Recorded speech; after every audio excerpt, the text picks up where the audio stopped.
El escritor italiano Novello Pedersini, en su libro Para sufrir mejor, para sufrir menos, tiene un párrafo, tiene un pensamiento que a mí particularmente me impresionó. Él dice que solo existimos dos tipos de seres humanos: los que ya sufrieron y los que tienen que sufrir.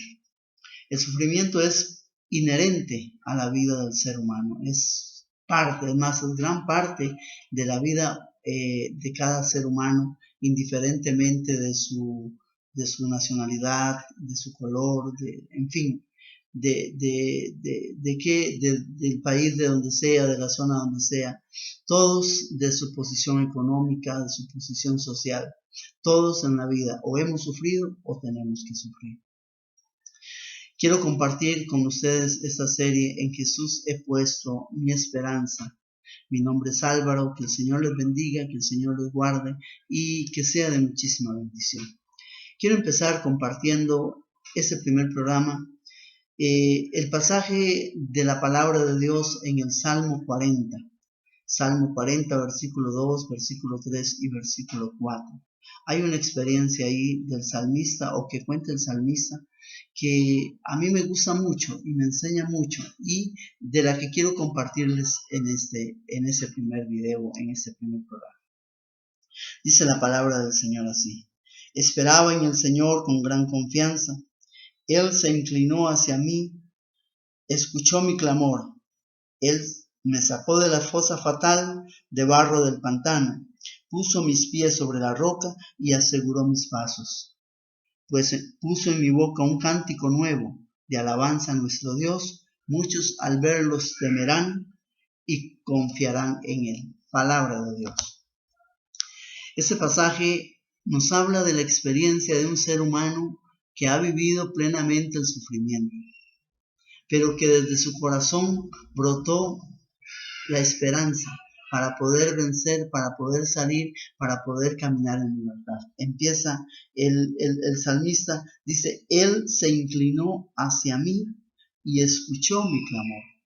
¿Cuántas veces nosotros no hemos orado clamando al Señor? ¿Cuál es la diferencia entre la oración común o una oración normal o una oración en tiempos en que todo va bien y un clamor? El clamor es una oración que brota desde el corazón. El clamor es un grito audible o que tal vez no se puede escuchar, que sale desde el corazón del hombre, de la mujer, del ser humano que está viviendo un momento de sufrimiento tremendo, impactante. Solo usa el clamor aquel que no tiene ya a dónde ir, a quién buscar, en quién esperar. Solo busca el clamor aquella persona que está sufriendo en lo más profundo de su corazón, de su alma o de su cuerpo, y ya no tiene a dónde ir, no tiene esperanza para su vida. El clamor es un grito desde el corazón. Como lo decía antes, la mayoría de veces no es audible. La mayoría de veces, es más, no se tiene ni fuerza para gritar, para decir: ayúdame. A quien quieras buscarle ayuda, o en quien quieras pedirle ayuda, no hay forma para poder gritarlo, para poder decirlo, para que se escuche. Sale de lo profundo del corazón. Dice: escuchó mi clamor. Habla del Señor que escuchó su clamor. Habla de aquel que se inclinó hacia Él. Y es una experiencia muy bonita la que cuenta el salmista acá, porque es la experiencia de un Dios que se inclina para escuchar, de un amor que se inclina para escuchar. Normalmente uno se inclina, o en la antigüedad se usaba o se usa el inclinarse ante una persona que es mayor, ante un rey, ante una reina, ante un príncipe, qué sé yo, ante una persona que es mayor. Los japoneses, con un sentido de cariño y de amor muy especial, cuando saludan, normalmente se inclinan. Es una forma de saludar y una forma de darle el total respeto a la persona que se tiene de frente. Pues bien, dice la palabra de Dios que en el dolor y en el sufrimiento que Él está viviendo, Él se inclinó hacia mí. ¿De quién está hablando? De Dios. ¿De quién está hablando? ¿De quién hablamos nosotros? De Jesús. Él se inclinó hacia mí, Él se inclinó hacia nosotros. ¿En qué momento se inclina el Señor hacia nosotros? Cuando el Padre ve el clamor de un pueblo que está sufriendo, que está triste, que está angustiado, que no tiene cómo devolver a la libertad.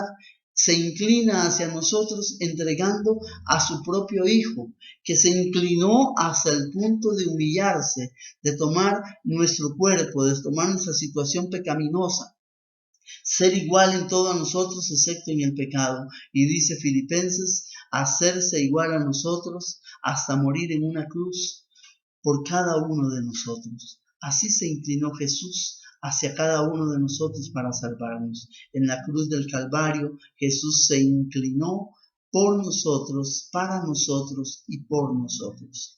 Dice, Él se inclinó hacia mí y escuchó mi clamor.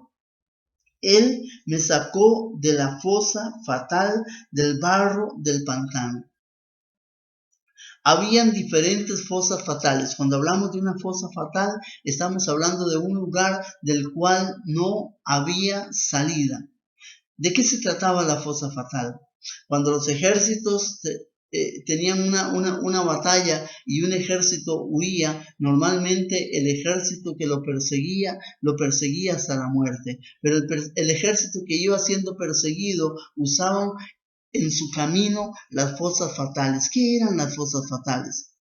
Eran lugares donde habían estacas, donde habían palos puntiagudos y los cubrían con basura, los cubrían con diferentes cosas para que cuando el ejército contrario que les venía siguiendo llegara ahí, cayeran y por supuesto morían al quedar clavados en las estacas en aquella fosa fatal. Pero también había la fosa fatal de barro del pantano.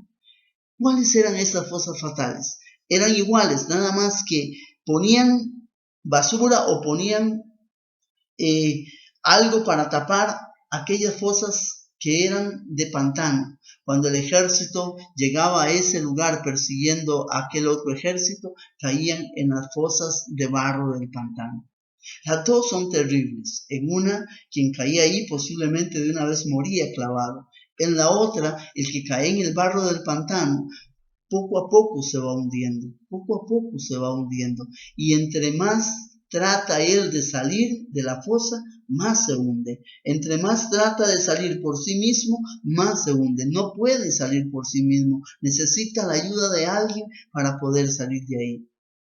Esto me da a ejemplo lo que está pasando en la vida de tantas personas. Una persona que está ahogándose en deudas, que trata de salir y entre más trata de salir más se hunde, que busca un préstamo por acá, otro préstamo para allá, busca una persona, busca otra persona y busca dinero para pagar sus deudas, pero a más dinero busca, a más quiere salir de ahí, más se hunde. Desgraciadamente, cuánta gente toma la decisión de suicidarse, de quitarse la vida, porque no puede salir de estas trampas terribles, de fosas pantanosas en las que se van ahogando. Pienso en una persona enferma, en una persona que le han diagnosticado una enfermedad terminal. Esa persona dice, se empieza a hundir en el dolor, en la tristeza, en ver cómo su vida se acaba. Pienso en una mamá que tiene hijos pequeños, pienso en un papá, en fin, cualquier persona que esté pasando el momento del sufrimiento. Puede haber sufrimiento emocional también. Pienso en una persona que está enclavada en la depresión, en la tristeza, en la angustia, en la desesperación, y esa persona piensa que ya no tiene solución su vida y busca salir de ahí, pero entre más busca salir, más se hunde, más se hunde. No puede salir de la depresión, de la tristeza, hasta llegar incluso algunos hasta el suicidio. Miro otra persona que tal vez está hundido en drogas, alcoholismo, drogas de diferente tipo y ya tocó fondo, quiere salir de ahí pero no puede. Entre más quiere salir, más se hunde en el mundo de las drogas, en el mundo en el que está. O pienso en un matrimonio que está pasando un momento difícil, que no se entienden, o tal vez que hay adulterio, que uno u otro ha fallado, y entonces dice, hasta aquí llegó, y empieza a hundirse en el desamor, en la tristeza, en el llanto, por la infidelidad. No sé cuál es la fosa fatal en la que usted está. Pienso en un padre de familia que le dicen, su hijo lo que tiene es un tumor, tiene una enfermedad terminal, no hay vuelta atrás, y te aprietan el corazón. Cuando eso llega, no importa qué tan fuerte eres, no importa qué tan inteligente eres, no importa qué tanto dinero tengas o qué tan ateo crees que seas. Cuando a ti te tocan el corazón por el sufrimiento con un hijo, con una hija, en ese momento es cuando empezamos a clamar, como aquel hombre empezó a clamar, empezó a gritar desde el fondo de su corazón. Y dice que Dios escuchó su clamor, y al escuchar su clamor, dice que se inclinó hacia él, y al inclinarse hacia él, lo tomó de la mano, lo sacó de la fosa fatal. Dice, puso mis pies sobre la roca y aseguró mis pasos. Después de estarse hundiendo, después de estarse ahogando en el barro del pantano, dice que aquel hombre, dice que el Señor se inclinó hacia él, extendió la mano, lo sacó, lo puso sobre la roca firme, sobre la roca que no se mueve, la roca que es la firmeza por excelencia. Aseguró mis pasos. Dice, la palabra de Dios dice que Jesús es la piedra angular. Él es la roca en la cual está puesta nuestra confianza. Cuando el Señor nos saca, nos pone sobre Él mismo. Es más, Él dice que Él es el camino, la verdad y la vida. Él es el camino. Cuando Jesús te toma, cuando Jesús te saca, a Jesús no le da miedo, ni le da vergüenza, ni le da temor llenarse del barro del que tú estás lleno. ¿Cuál es ese barro? Drogas, alcohol, prostitución, adulterio, deudas, infidelidad. No importa cuál sea el barro del que tú tengas, Él va a estirar la mano y te va a sacar de ese barro. No, Él no se va a llenar de ninguna de esas cosas, al contrario, lo que quiere es sanarte, limpiarte, restaurarte. Él te saca, te pone sobre la roca, Él es el camino, te pone a caminar con Él, te pone a caminar para Él y te pone a caminar a su lado. Eso es lo maravilloso que hace Jesús. Dice, Él se inclinó hacia mí, escuchó mi clamor, dice, puso mis pies sobre la roca y aseguró mis pasos. Puso mis pies sobre la roca y aseguró mis pasos. Aquí está el pantano, aquí está la roca. El Señor te saca de ese lugar y te pone sobre la roca firme que es el mismo. Cuando nosotros clamamos con nuestro corazón, con todo nuestro ser, Él escucha nuestro clamor. Dice, puso en mi boca un cántico nuevo de alabanza a nuestro Dios. Eso es maravilloso, porque quizás que todos, cuando estamos viviendo momentos difíciles, solo hablamos de esos momentos, solo hablamos de esa situación. Pienso en un hombre, una mujer que de pronto descubre que su pareja le es infiel y cuando se da cuenta le está contando a todo el mundo lo que le pasó.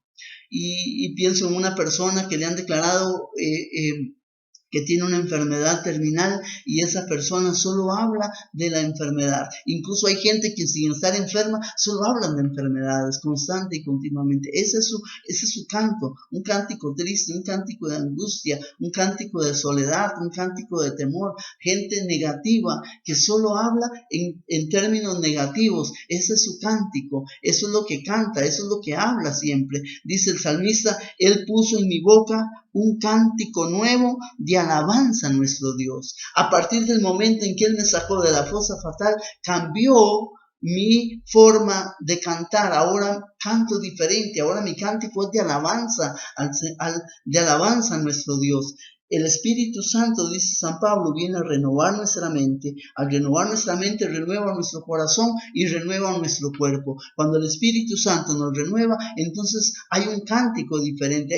Y no me refiero solo a cantar alabanzas, a glorificar al Señor. Gloria a Dios, aquella o aquel que puede pasar todo el día haciéndolo. Pero me refiero a la forma de actuar, a la forma de hablar, a la forma de movernos constantemente, sabiendo que Él cambia nuestra forma de pensar y de actuar y pone en nosotros un cantar nuevo, un cántico nuevo de alabanza a nuestro Dios. ¿Y qué produce eso? Oiga lo que produce. Muchos al verlo temerán y confiarán en Él. Cuando un hombre, cuando una mujer ha sido sacado de la fosa fatal, ese hombre empieza a cantar un cántico diferente, un cántico de alegría, un cántico de gozo. Y ese hombre empieza a transmitir algo diferente. Y quienes lo ven, ven que hay algo diferente en él, que algo diferente pasó en la vida de este hombre. Y es cuando muchos se vuelven al Señor, se vuelven a Dios. Dice, muchos temerán y en Él confiarán. Cuando habla de temer, no habla de tenerle miedo. Habla de amar a Dios al ver que una persona fue transformada, sanada, restaurada. Entonces, y tiene un cántico nuevo, habla diferente, actúa diferente. La gente que lo conoce lo ve diferente y esa gente vuelve a amar a Dios y esa gente vuelve a confiar a Dios. Pero para que todo esto se dé, hay un paso muy importante que el salmista cuenta que este hombre dio antes que todo. Y está en el versículo 2, la primera frase. Dice así, esperaba en el Señor con gran confianza. No importa el dolor y el sufrimiento que el ser humano esté pasando o tenga que pasar. No importa qué tan hundido esté en la fosa fatal. Lo más importante es que él pueda tener en su corazón confianza en Dios. Que él pueda confiar en Dios, que él pueda confiar en el Padre, que él pueda confiar en Jesús. Esperaba en el Señor con gran confianza, esperaba en el Señor. Cuando decimos el Señor, estamos diciendo que Él es el Señor, o sea, es el que tiene el control, es el que tiene el poder, es el que tiene la autoridad. Jesús dice, todo poder se me ha dado en el cielo y en la tierra. Él es el que tiene el poder. Cuando decimos Señor, no es Señor, hágame esto o hágame aquello, tráigame aquí o tráigame allá. No, es Señor, aquí estoy. Quiero confiar en ti. Este paso es difícil. Este paso es difícil. Aprender a confiar en el Señor. Hay una historia que tal vez ustedes ya conocen, quiero compartírsela. Se trata del joven que va caminando por la orilla de un precipicio y se cae. Y en lo que él se cae, se agarra de una rama, en lo que va para el suelo, se agarra de una rama y está cansado, se agarra con una mano, se agarra con la otra y empieza a gritar, ¡auxilio!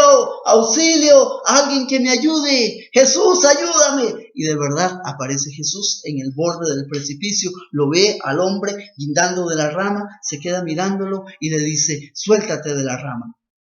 Aquel joven vuelve a ver al suelo, vuelve a ver la rama, vuelve a ver a Jesús, vuelve a ver la rama, vuelve a ver el suelo otra vez y grita, no hay nadie más ahí que me ayude.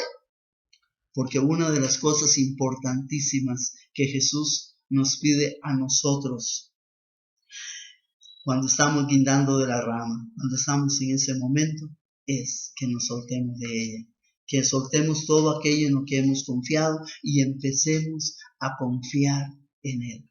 ¿En qué estás confiando? ¿En qué está tu esperanza? Es que yo tengo mucho dinero. ¿Esa rama es suficiente para cuando llegue el dolor y el sufrimiento a tu corazón?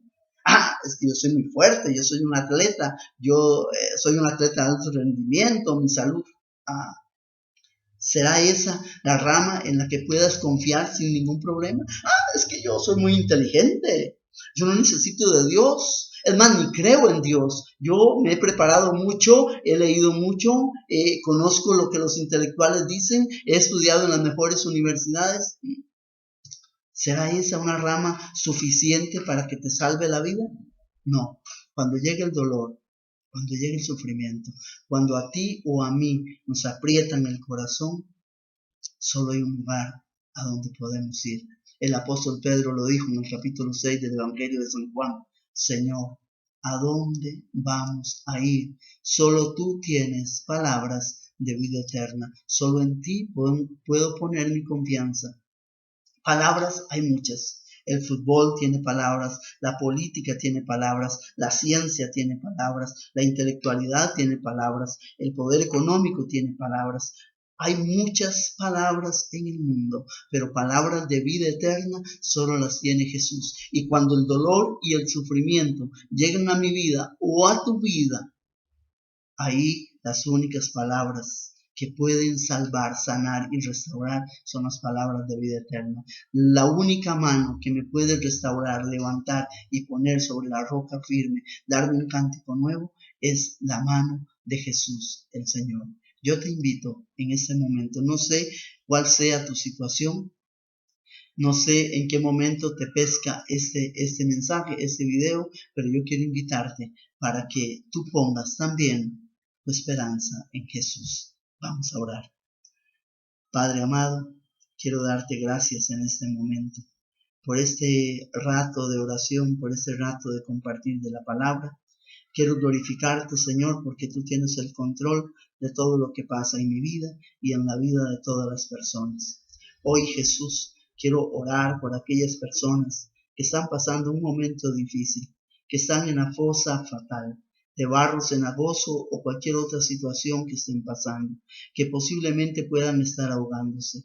Aquellas personas que tienen deudas y no saben qué hacer, deudas económicas, aquellos matrimonios que están pasando momentos difíciles, aquellas mujeres que tal vez quieren tener bebés, quieren tener hijos y por alguna razón no pueden quedar embarazados y hay gran tristeza, gran angustia en su corazón, o aquellas que están embarazadas e incluso están pensando en abortar. Señor, mira la fosa fatal en la que están, mira aquellas personas que están enfermas, aquellas que le han diagnosticado un cáncer terminal o otra enfermedad terminal o una enfermedad grave. Padre, en el nombre de Jesús, yo quiero pedirte en esta mañana que tú bendigas, que tú guardes, que tú restaures el corazón de todas aquellas personas que están sufriendo, que están clamando desde lo hondo de su corazón. Inclínate, Jesús, hacia cada uno de ellos. Extiende tu mano, Señor. Tócalos en su cuerpo, en su alma o en su espíritu. Sácalos de esa fosa en la que están ahogándose. Bendícelos en su cuerpo, en su alma y en su espíritu. Restáuralos, Señor, porque tu amor y tu gracia es mayor que cualquier cosa, porque tu misericordia, Señor, lo llena todo. Gracias, Padre, en el nombre poderoso de Jesús y con la intercesión de nuestra Madre, la Santísima Virgen María, que está bendiciendo y guardando a todos aquellos que están sufriendo. Gracias, Padre, en el nombre de Jesús. Amén.